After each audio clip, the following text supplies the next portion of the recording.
আসসালামু আলাইকুম, সবাইকে স্বাগত জানাচ্ছি বিডিফিউজে। আপনাদের সাথে আছি আমি ফাহাদিয়া মিতো। ফিলিস্তিনের আপোষহীন মুক্তিকামী সংগঠন হামাসের সামরিক কমান্ডার শহীদ মোহাম্মদ দেইফকে ইসরায়েলি দখলদার বাহিনীর অ্যাম্বুশে হত্যা করার ১ বছর পূর্ণ হয়েছে। হামাসের সামরিক শাখা আল কাসাম ব্রিগেডসের চিফ অব স্টাফ হিসেবে দায়িত্ব পালনকারী মোহাম্মদ দেইফ ছিলেন একজন কিংবদন্তিতুল্য এবং দুর্লভ কমান্ডার, যিনি তার জীবনের ওপর একাধিক হত্যা চেষ্টার পরেও অলৌকিকভাবে বেঁচেছিলেন। ১ বছর পূর্তিতে দেওয়া এক শ্রদ্ধাঞ্জলিতে আল কাসাম ব্রিগেডসের মুখপাত্র আবু উবায়দা বলেন, দেইফ ও তার সাথী যোদ্ধারা একত্রে তুফান আল আকসা পরিচালনা করেছিলেন, যা ছিল জায়োনিস্ট শাসনের বিরুদ্ধে শরণাতীতকালের সবচেয়ে প্রবল আঘাত। বিস্তারিত এবারের প্রতিবেদনে। শহীদুল উম্মতিল কবির আল কায়েদ মুহাম্মদ আদ-দাইফ আবু খালিদ। ঠিক ১ বছর আগে হামাসের এই সামরিক মুখপাত্র নিশ্চিত করেছিলেন যে গাজায় ইসরায়েলি বাহিনীর বিরুদ্ধে লড়াইয়ে দেইফ সহ একাধিক শীর্ষ সামরিক কমান্ডার শহীদ হয়েছেন। হামাস সে সময় মোহাম্মদ দেইফকে তুফান আল আকসার প্রধান কৌশলবিদ হিসেবে উপস্থাপন করেছিল।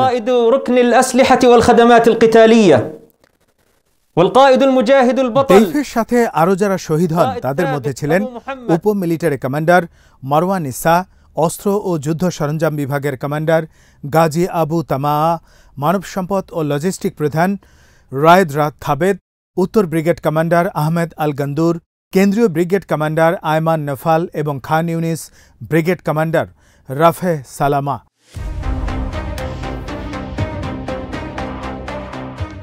হামাসের এই কমান্ডারগণ আল আকসা ফ্লাড নামে অপারেশন পরিচালনার সময় শত্রুর বিরুদ্ধে প্রতিরোধ গড়ে তুলতে গিয়ে শহীদ হন। এদের কেউ কমান্ড সেন্টারে থাকা অবস্থায় শহীদ হন, কেউ বা সরাসরি যুদ্ধে, আবার কেউ বা যুদ্ধের ব্যবস্থাপনা ও সমন্বয়কালীন সময়ে শহীদ হন।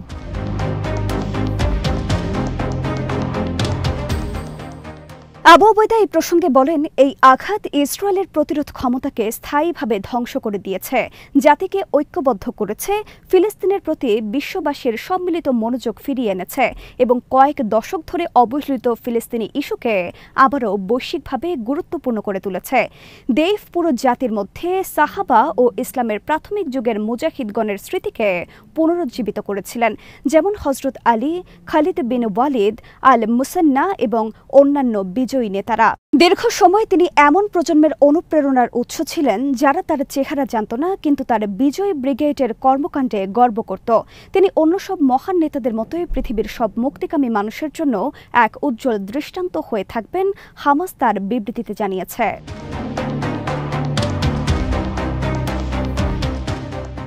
শহীদ মোহাম্মদ দেইফ ছিলেন বীরত্বপূর্ণ শহীদ কমান্ডার। তিনি ছিলেন এক অকুতভয় এবং অবিচল যোদ্ধা, যার সাহসিকতা ও যুদ্ধ গাঁথা ফিলিস্তিনের মাটি, তার গ্রাম, শহর, শরণার্থী শিবির, গাজা উপত্যকা এবং পশ্চিম তীরে খোদাই হয়ে আছে। তিনি ছিলেন তাদের একজন যারা ফিলিস্তিনি প্রতিরোধের আশীর্বাদপুষ্ট সামরিক কর্মসূচির বীজ বপন করেছিলেন।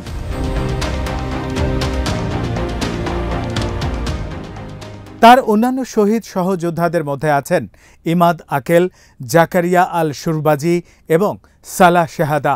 মোহাম্মদ দেইফ হামাসের এই সামরিক শাখা গড়ে তুলেছিলেন, পথ দেখিয়েছিলেন এবং একে পরিণত করেছিলেন সাহসিকতার ব্যতিক্রমী কর্ম ও উন্নত সামরিক প্রকৌশল ক্ষমতায়, যা উদ্ভাবনী ফিলিস্তিনি মেধার মাধ্যমে পরিচালিত হয়েছিল এবং যা শত্রু সেনাবাহিনীকে মারাত্মক আঘাত হানতে সক্ষম হয়েছিল।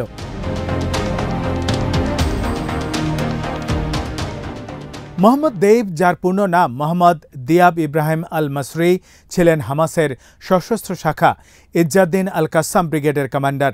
দেইফ অর্থাৎ অতিথি এই উপাধি দেয়া হয়েছিল তার জীবনযাপনের ব্যতিক্রম পদ্ধতির কারণেই। ইসরায়েলি হত্যাচেষ্টার হাত থেকে বাঁচার কৌশল হিসেবে তিনি নিয়মিত স্থান পরিবর্তন করতেন, অতিথি হয়ে নানা জনের বাসায় যেতেন।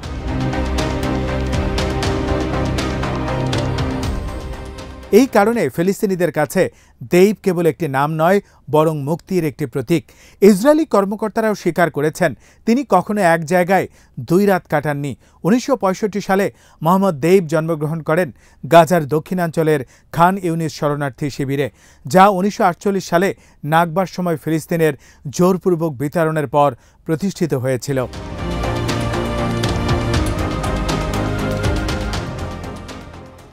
তার পরিবার মূলত ঐতিহাসিক ফিলিস্তিনের কেন্দ্রস্থলে আর রামলেহর নিকটবর্তী আল কুবাইবা গ্রাম থেকে এসেছিল।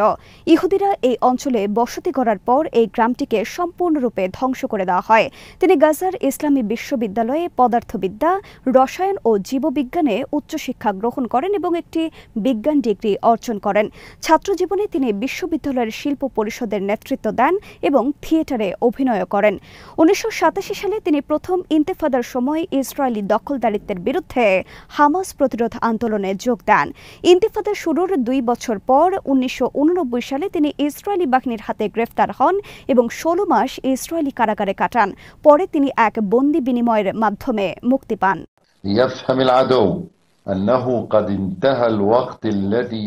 তিনি আল কাসাম ব্রিগেডের প্রতিষ্ঠাতাদের অন্যতম ছিলেন এবং এর প্রকৌশল শাখায় গুরুত্বপূর্ণ ভূমিকা পালন করেন, যেখানে তিনি রকেট, বিস্ফোরক ও সুড়ঙ্গ নেটওয়ার্কের উন্নয়ন তদারকি করতেন। দেব ছিলেন হামাসের কমান্ডার ইয়াহিয়া আয়েশ এবং হিজবুল্লাহ ইমাদ মুগনিয়ের খুব কাছের মানুষ। ইরানের সন্ত্রাস বিরোধী শীর্ষ কমান্ডার জেনারেল কাসেম সোলাইমানির কৌশলগত দিক নির্দেশনায় তিনি প্রায় 1 দশকে গাজায় বিশাল সুড়ঙ্গ ব্যবস্থা নির্মাণে নেতৃত্ব দেন।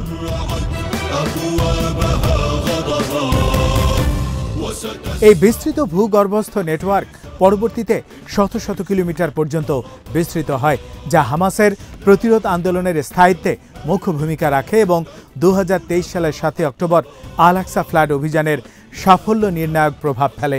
1990-এর দশক থেকেই দেব ছিলেন সেই ব্যক্তি যাকে ইসরায়েল সবচেয়ে বেশি খুঁজে বেরিয়েছে।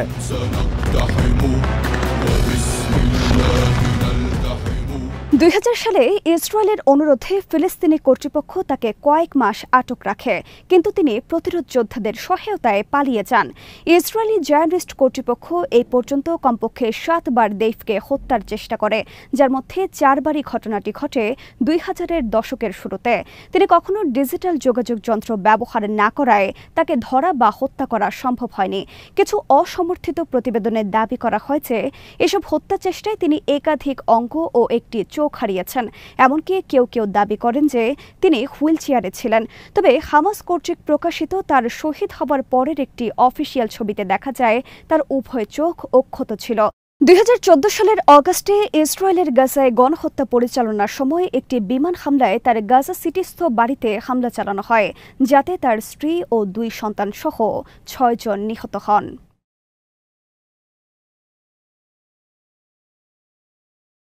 দেইফের জীবন ছিল আত্মত্যাগ, দুঃখ ও ত্যাগে পরিপূর্ণ। স্ত্রী ও সন্তানদের শহীদত্ব এবং শারীরিক আঘাত সত্ত্বেও তিনি কখনো ভেঙে পড়েননি। ইসলামী চিন্তাধারা ও জিহাদের চেতনায় অনুপ্রাণিত হয়ে তিনি ফিলিস্তিনের স্বাধীনতার লক্ষ্যে আমৃত্যু সংগ্রাম চালিয়ে গেছেন। তার এই আত্মোৎসর্গ তাকে একজন আধ্যাত্মিক প্রতিরোধ নেতায় পরিণত করেছে। দেব জনসম্মুখে খুবই কম এসেছেন। তিনি মিডিয়া বা রাজনীতিতে আলোচনায় জায়গা না করে মাঠের নেতৃত্ব ও কৌশলগত প্রভাবের মাধ্যমে কার্যকর প্রতিরোধের প্রতিচ্ছবি হয়ে উঠেছেন। তার এই নীরব বীরত্ব তাকে আরও বেশি শ্রদ্ধার পাত্র করে তুলেছে।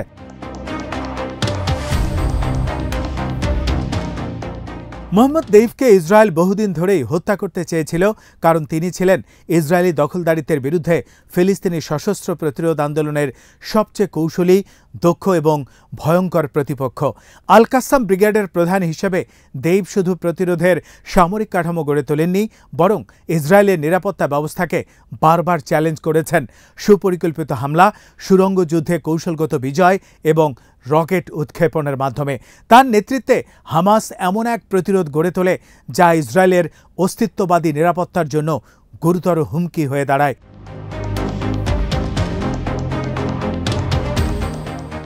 দেইফের ব্যক্তিগতভাবে গোপন অবস্থান বজায় রাখার দক্ষতা, প্রযুক্তিগত উৎকর্ষতা এবং মনস্তাত্ত্বিক প্রতিপত্তি ইসরায়েলের গোয়েন্দা ও সামরিক বাহিনীর জন্য দীর্ঘমেয়াদী মাথা ব্যথার কারণ হয়ে দাঁড়ায়। বিশেষ করে 2023 সালে আল আকসা ফ্লাড অভিযানে তার নেতৃত্বে ইসরায়েল যেভাবে অপ্রস্তুত ও অপমানিত হয়, তা দেইফকে ইসরায়েলের চোখে সবচেয়ে ঝুঁকিপূর্ণ শত্রু হিসেবে চিহ্নিত করে তোলে। তার হত্যা ছিল শুধু প্রতিশোধ নয়, বরং প্রতিরোধের নেতৃত্ব ভেঙে দিয়ে ফিলিস্তিনি সংগ্রামকে দুর্বল করার একটি কৌশলগত প্রয়াস।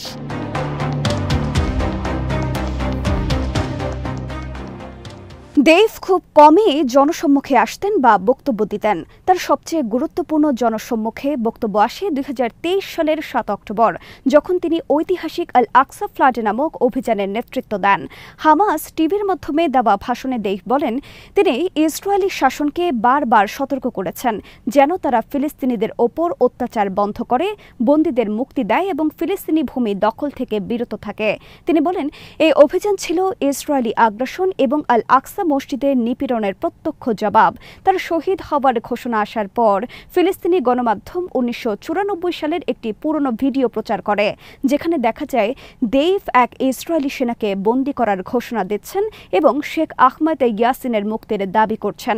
তার তুলনাহীন দক্ষতা, বহু দশকের নিষ্ঠা এবং সফল নেতৃত্ব তাকে প্রতিরোধ আন্দোলনের অন্যতম কিংবদন্তি ব্যক্তিত্বে পরিণত করেছে। তার কমান্ডার ইয়াহিয়া সিনওয়ারের মতোই মোহাম্মদ দেইভ ইতিহাসে তার নাম চিরন্তনভাবে লিখে গেছেন। তার শহীদ হওয়া তাকে ফিলিস্তিনের অমর বীরদের কাতারে স্থান দিয়েছে। আজ এখানে শেষ করছি। সবাই ভালো থাকুন, সুস্থ থাকুন আর দেখতে থাকুন বিডিভিউজ। চ্যানেলটি ভালো লাগলে সাবস্ক্রাইব করুন, সংযুক্ত থাকুন আমাদের ফেসবুক পেজে। আল্লাহ হাফেজ।